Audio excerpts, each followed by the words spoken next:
శ్రీకృష్ణుడు యుద్ధం చెయ్యమని అర్జునుడికి సలహా ఇచ్చినప్పటికీ అర్జునుడు తనకున్న సందేహాలను ఈ విధంగా అడుగుతున్నాడు.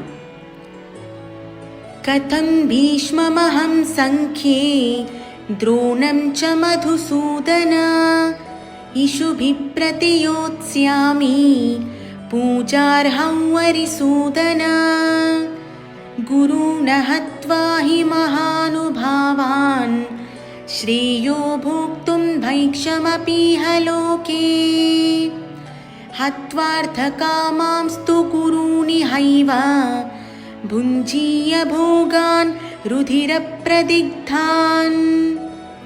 పూజనీయులైన భీష్మాదుల మీద, ఆచార్యుల మీద బాణాలను ఎలా వేయగలను?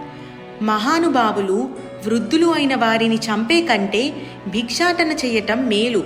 గురువులను చంపి ఆ రక్తపు తిండిని, హత్యాభోగాలను నేనెలా అనుభవించగలను? నచైతద్విద్మక్కతరన్నో గరీయః యద్వా జయేమ యది వా నో జయేయుః యానేవ హత్వా న జిజీవిషామః తేవ స్థితా ప్రముఖే ధార్తరాష్ట్రాః. యుద్ధం చేయడం మంచిదో కాదో తెలియదు. యుద్ధం చేసినా మనం గెలుస్తామో లేక వారే గెలుస్తారో కూడా తెలియదు.